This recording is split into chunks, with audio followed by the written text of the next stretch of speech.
Morning. We're going to have a whistle-stop introductory tour, which will hopefully set the scene for a range of the talks and panel discussions taking place. We're going to have a look at an overview of what's happening with rhino numbers, poaching, management, and touch on some of the challenges facing African rhino in the wild. Okay, how are we doing for numbers? Obviously, a lot of you know this, but some of you may not. This graph here is just my brief mention of the Asian rhinos, which are, this is the greater one-horned rhino, which numbers are increasing in India and in Nepal. The Sumatran rhinos are in real trouble, possibly down to about 175, probably gone extinct in peninsular Malaysia, a very small number in Sabah and Borneo, and Indonesia is really the last hope.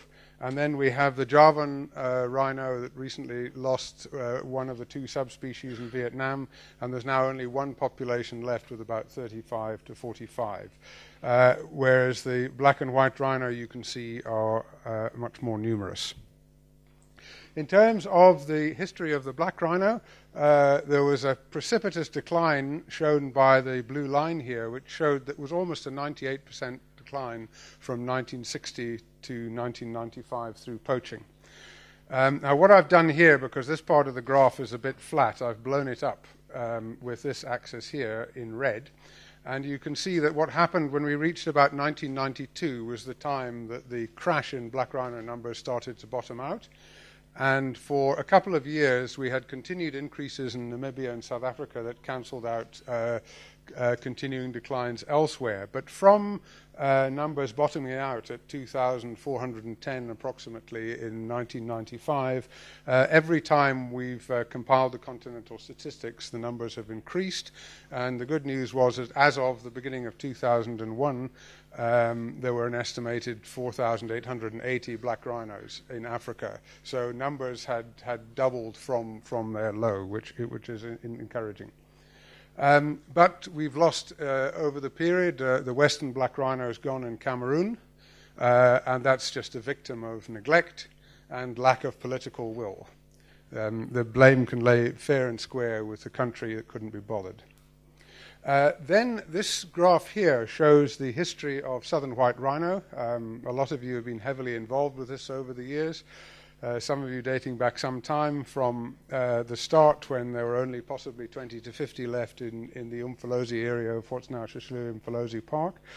And then under protection, numbers increased. By the time we got to 1961, Tony Harthorn developed the methodology for sort of moving rhinos, and with Ian Player and his staff, the move started with the first move of animals in KZN, and also it was the start of moving of over 300 rhinos to Kruger in the space of 12 years, and that's proved to be an excellent investment.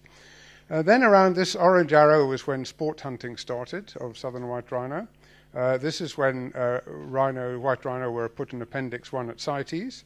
There was a massive drought in the early 80s, and in its wisdom, the then Natal Parks Board took off lots of animals. The juvenile mortality rates were higher, and that prevented a lot of deaths and also helped increase numbers. There were some problems associated with rhinos being almost given away at a very cheap price, but in around 1989 was when rhinos were allowed to fetch the true price on auction. Auction prices quadrupled, and then suddenly the incentives were there for people to increase rhino numbers. And then this was the blue point here was when South Africa applied and got a partial downlisting for southern white rhino to Appendix 2 at CITES. For live sales and for continued hunting.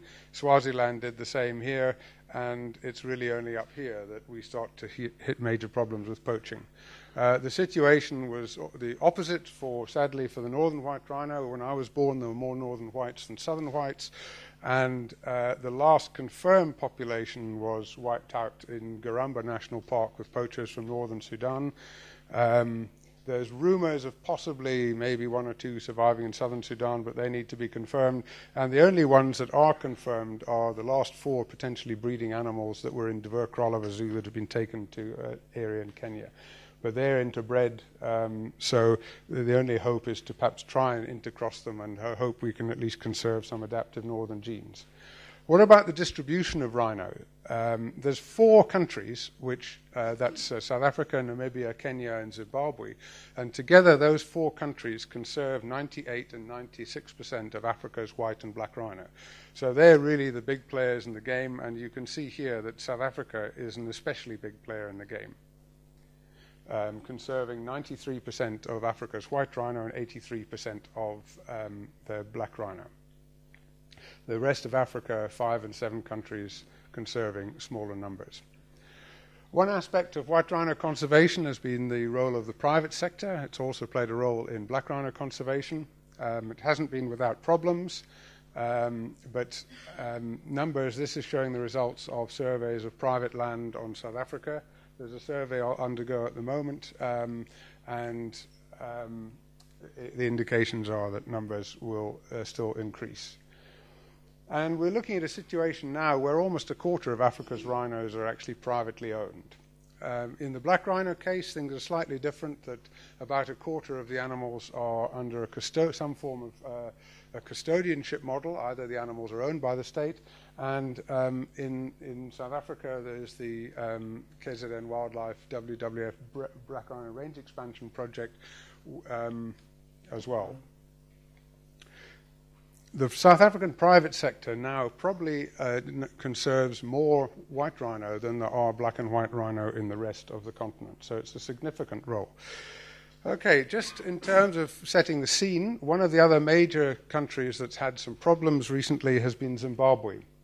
These 2 graphs show that following declines in the early 90s, with increased protection and removal of animals away from international borders where they were at risk of being poached, and concentrating them and setting up sanctuaries, numbers increased. But poaching increased as well, and we've seen the result of the increased poaching has been declines in black rhino numbers. This shows, these 2 slides show the breakdown of black on the left and white on the right, with these maroon bars showing the low-felt conservancies. The striped candles are showing the state-run national park, so you can see that they've declined, as have rhinos in other parts of the country. And in terms of white rhino, while under the state areas in recent years there's been a decline in white rhino numbers, that's been in part cancelled out by increases elsewhere. Another thing that's happened is the rise of Vietnam as a major importer of rhino horn, and also a number of new uses of rhino horn. This is dealt with in some detail in the report by Tom Milliken and Joe Shaw. Joe can hopefully should be here today and can give you some more details on that. But the thing that's been in the news has been this steady escalation of poaching in recent years. So we've tried to compile as best as possible the estimates of rhino poaching statistics for Africa, and this graph is showing the trend with a simple, that's up to end of September, so the first 3 quarters of the year, and just showing a projection. So it's likely that this year we will hit over 600 at a continental level. If we then look at how is this broken down, we can see in 2008 the red accounted for the bulk of the poaching, and that was Zimbabwe. Since that time, in absolute numbers, the poaching has actually decreased a bit in Zimbabwe, and the blue represents South Africa. So you can see from the picture here how South Africa is taking up the bulk of the poaching. And this table is giving you an idea of the steady increase in poaching in South Africa. And if we look at Zimbabwe, there was an increase, but numbers poached are a bit down on previous levels. But one of the interesting things to note here is we've been in contact with a number of populations that are adjacent to Kruger Park in Mozambique. And they've been reporting the numbers poached, and it turns out that Mozambique, that now hardly has any rhinos left, is actually the fourth highest number of rhinos being poached. So that's where a lot of the problems that Ken has to deal with come from. So obviously this is the concern. This is what's been happening in South Africa. Where are we headed? We could reach 560, 575 or so this year. And this is just showing the South African statistics that we've seen from very, very little poaching over an 18-year period of 0.04 rhinos per day. We're now, so far this year, on average, just over 1.5 rhinos per day. But if we break down the pattern and we start looking at quarters, you can see in 2010 there was a steady increase in rhino poaching. And then for quite a long period, the poaching levels seemed to have stabilized. Then there was a bit of a peak at the full moon at the end of the year and early on in the year, also coinciding with a strike of some field rangers in Kruger. The extent to which that impacted, we're not sure. High-level meetings of South Africa went into Mozambique. There were some changes, and in the second quarter there was a positive decline to this kind of baseline levels we had for a bit. But then South Africa got on top of pseudo-poaching, and then since then, more recently, there's been an increase. The thing in the press, a lot of people are a bit surprised. How can the rhino numbers be increasing when there's so much poaching? Now, if I hit you with a 3 million rand tax bill, most of the people in the room are going to be in serious trouble. But if your name's Warren Buffett, you're not, because you've got enough money to be able to pay it. And it's the same with South Africa.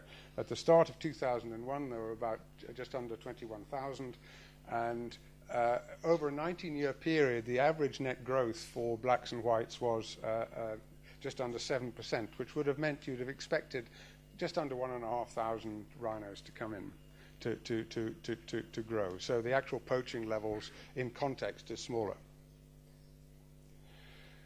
If we try and express these poaching figures, not just in terms of absolute number poached, but in terms as a percentage of the rhinos that were present at the start of the year, bearing in mind that black rhinos we may expect to do from 5% upwards, and whites have often achieved metapopulations of around 7+, with maybe a R max of about 8 to 9%.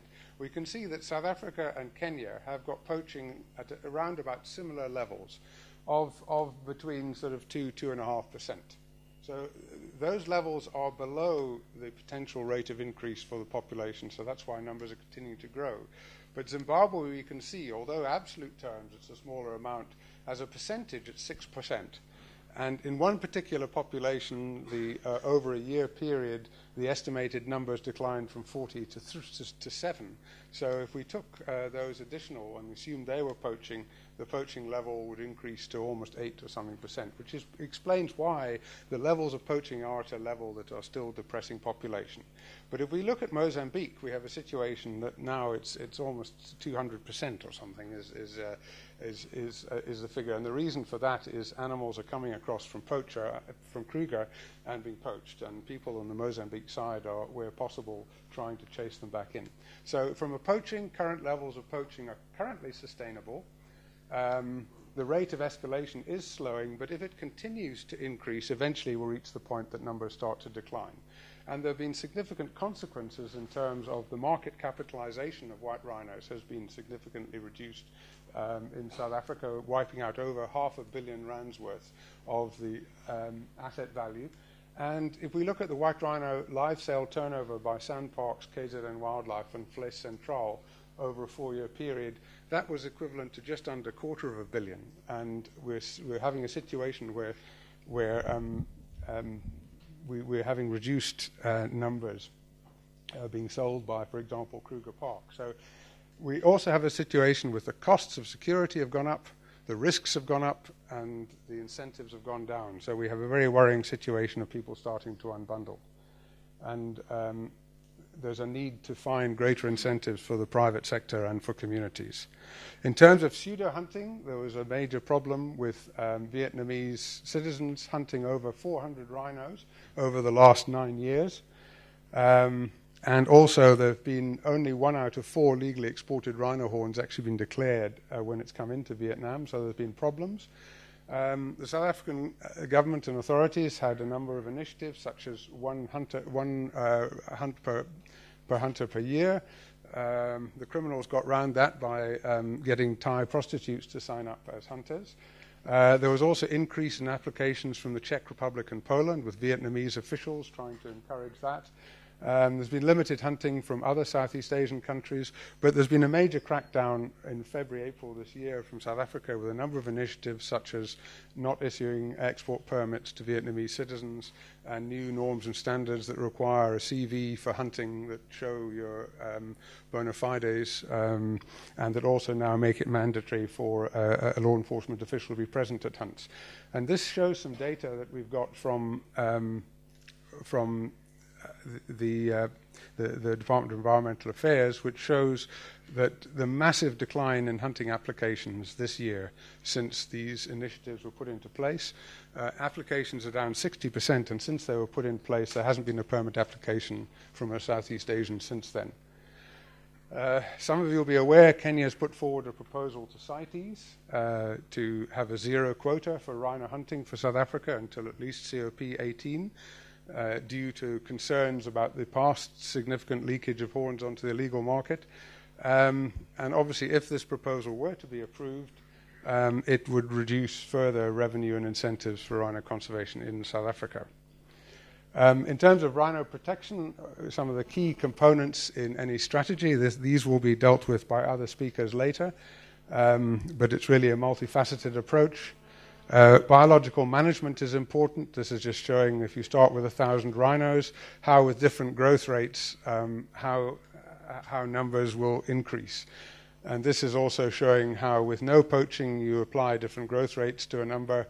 You can see the effect, and then if you superimpose poaching, you can see that if we've got enough growth, we still end up with rhinos, and if we don't have enough growth, we might lose the lot. So having growth helps provide a buffer.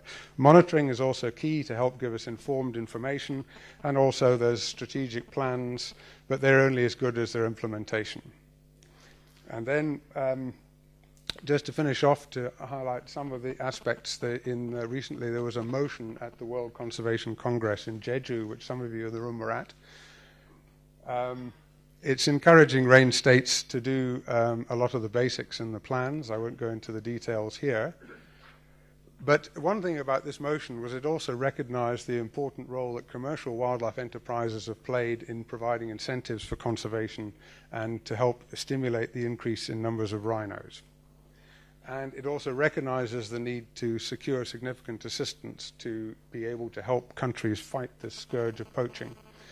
And it recognizes that the real problem of increased risks and costs are providing a disincentive. It's encouraging range states to be open-minded to evaluate pros and cons of alternative strategies to determine how best to ultimately reduce poaching.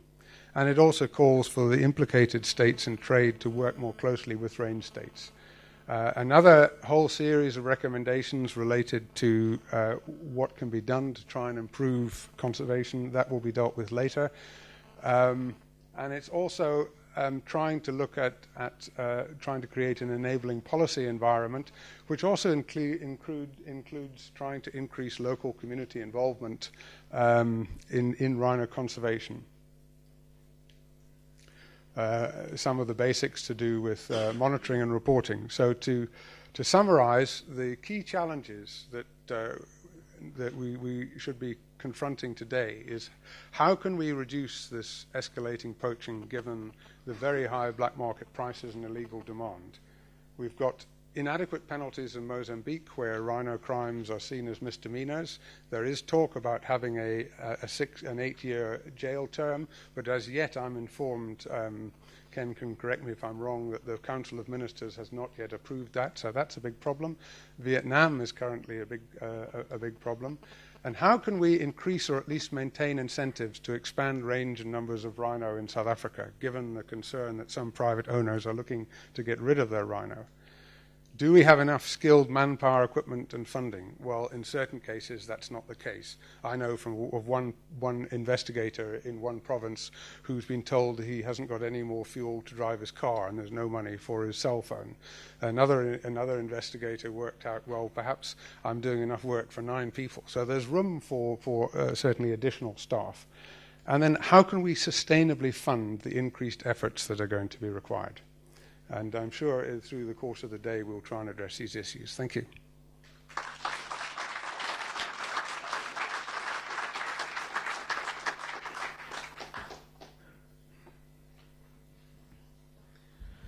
Thank you very much, Richard. On time, on the dot. We'll be taking a few questions for the next 5 minutes. If you can raise your hand, and then my colleagues will help me to give you the microphone, and then you ask the question. If you can mention your name, where you come from, and then ask the question.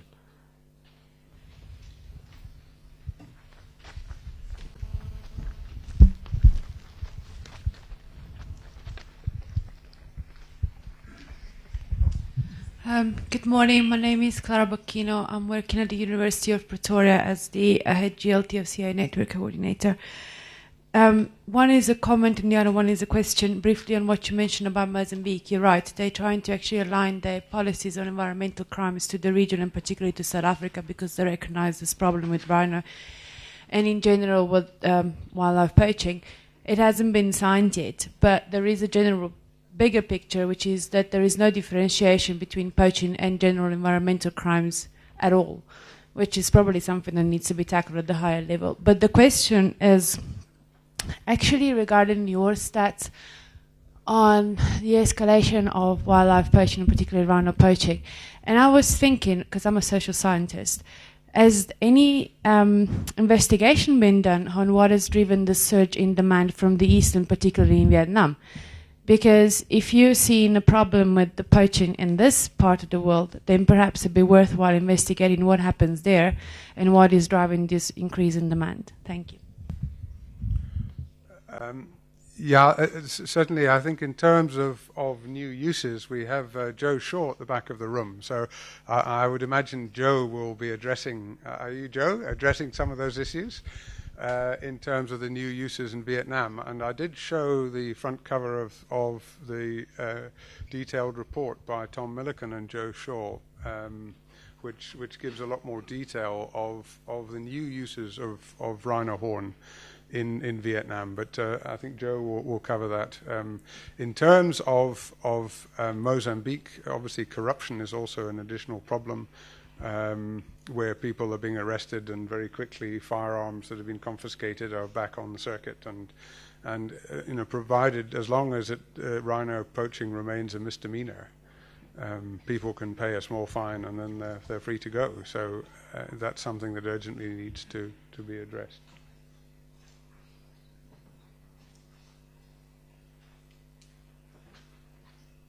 Thank you.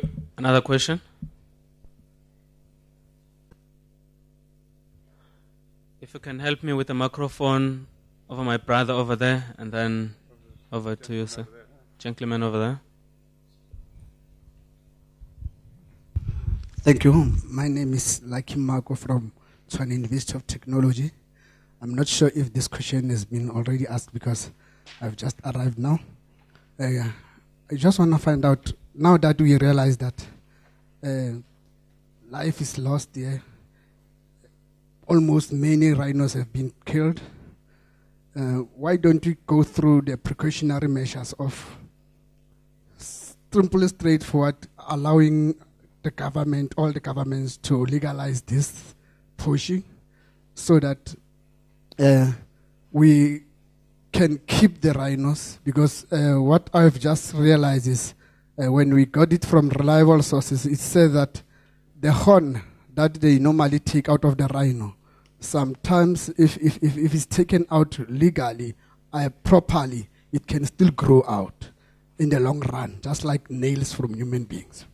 Now, we want to save life. We still want to see the new generation seeing the rhinos that we are seeing now.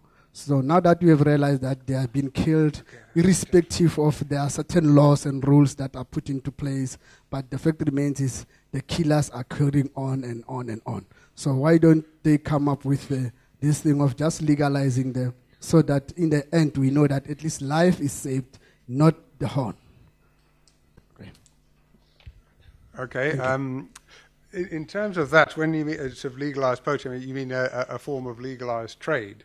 Certainly the government has had a rhino dialogue process headed up by Vuzum Samang, and that's looked at a range of options, and that's been one of the options that a number of people have put forward, and I think Roger is going to talk to that as one particular option. But for that to happen, a government, the South African government, for example, would have to submit a proposal to CITES, Convention on Trade in Endangered Species, and they would need to get 2/3 of the countries that are a member of CITES to vote in favour. So it's not something simple that the government can just decide to do, but certainly it is an option that's been considered along with other options.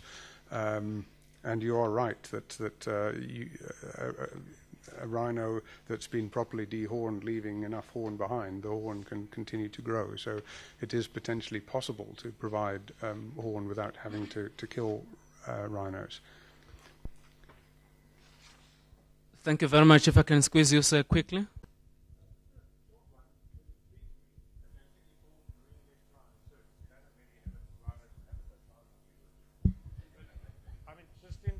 Intrigued about, the demand for rhino horn is based on a myth.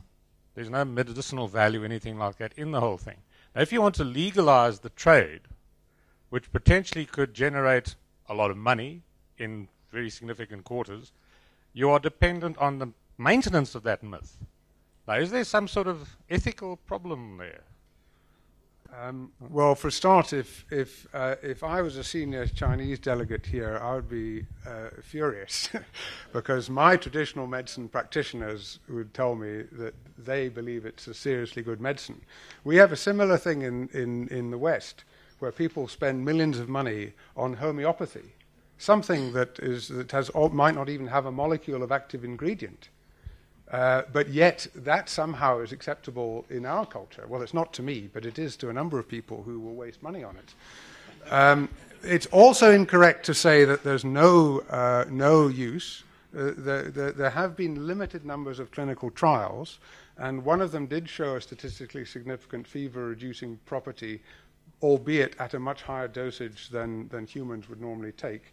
And in terms of the Chinese literature, there is a bit of evidence for as far as I haven't seen the original papers, but claiming its use for fever reducing.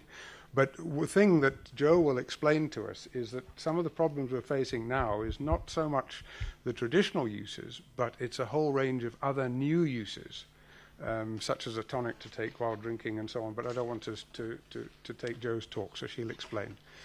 But it is an issue, and it's also something people have to be culturally sensitive in terms of dealing with other countries. And there's certainly room for one of the recommendations from that Jeju conference was to encourage the range states to get together more with the consumer states to find solutions to problems. And somebody has put up money for clinical work to investigate that.